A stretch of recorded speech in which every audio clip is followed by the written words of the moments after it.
आजकल अच्छे लोगों की कमी नहीं है। हम सोचते हैं पता नहीं हमें अच्छे लोग मिलेंगे या नहीं मिलेंगे।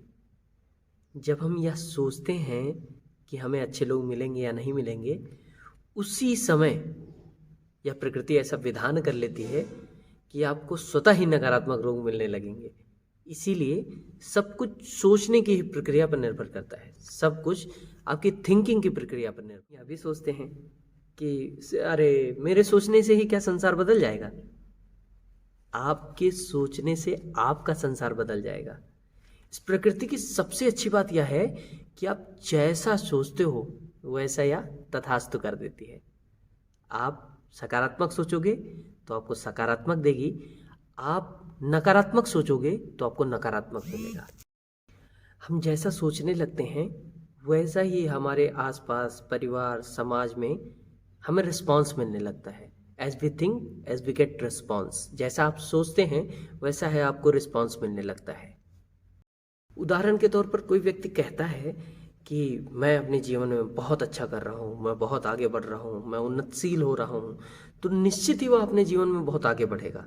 वह अपने संसार में, अपने कार्य में बहुत आगे बढ़ेगा। इसी प्रकार एक दूसरा व्यक्ति है जो यह सोचता है कि सभी योगी बने, सभी निरोगी बने, सभी स्वस्थ बने, मेरा परिवार स्वस्थ हो, मेरा समाज स्वस्थ हो, लेकिन अगले ही क्षण वह सोचता है कि मुझे पता है ऐसा कुछ होने वाला नहीं है। तो जब हम ऐसा सोच लेते हैं तो उसी क्षण जो हमारा पहला विचार था उसको हमने नष्ट कर दिया। तो प्रकृति के विधान के अनुसार से हमने अपनी पहली थिंकिंग को डिस्ट्रॉय कर दिया है। तो हमें क्या प्राप्ति होगी? हमें सब कुछ नकारात्मक, हमारे परिवार को सब कुछ नकारात्मक प्राप्त होगा। इसीलिए हमेशा सकारात्मक रहना है।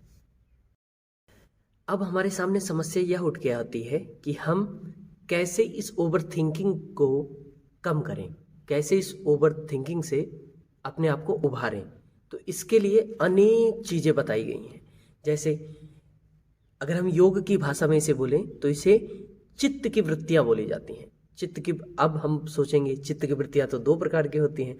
तो इन दो प्रकार की चित्त की वृत्तियों को अगर हम अलग अलग बोल दें सामान्य भाषा में तो इसे हम बोलेंगे सकारात्मक वृत्तियाँ और नकारात्मक वृत्तियाँ। सिर्फ वृत्तियों का खेल है, हमारी थिंकिंग का खेल है, जैसा कि मैंने आपको स्वतः ही बोला था। लेकिन अब इसके लिए हमें करना क्या होगा? बहुत लोग सोचते हैं किसी ज्ञानी पुरुष के पास जाएंगे, किसी आध्यात्मिक पुरुष के पास जाएंगे, वो हमें आशीर्वाद दे देगा और हमारे माइंड की थिंकिंग, हमारी जो ट्रेड्स हैं, जो हमारे मेंटल ट्रेड्स हैं, वो सही हो जाएंगे। ऐसा सोचना बिल्कुल निरर्थक है। ऐसा कुछ नहीं होने वाला। आपको स्वयं अभ्यास करना पड़ेगा। अभ्यास वैराग्याभ्याम तन्निरोधा तत्र स्थितौ यत्नो अभ्यासा। किसी एक स्थान पर बैठकर यत्न पूर्वक, भजन पूर्वक, योग पूर्वक, ध्यान पूर्वक आपको ध्यान करना पड़ेगा। आपको अपने कार्यों को जानना पड़ेगा, अपने विचारों को समझना पड़ेगा, तभी आप अपने जीवन में आगे बढ़ सकते हैं।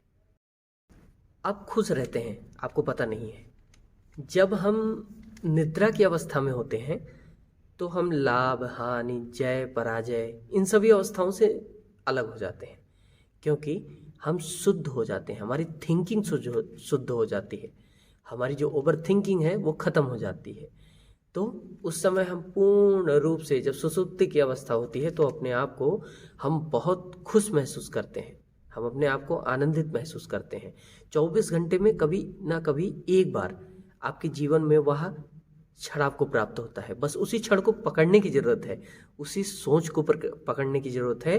जब आप उसे पकड़ लेंगे तो निश्चित रूप से आप अपने आप को ओवरकम कर पाएंगे। अपनी ओवर थिंकिंग से सकारात्मक सोच को और ज़्यादा बढ़ा पाएंगे और जीवन में आप जो प्राप्त करना चाहते हैं वो आपको जरूर प्राप्त होगा।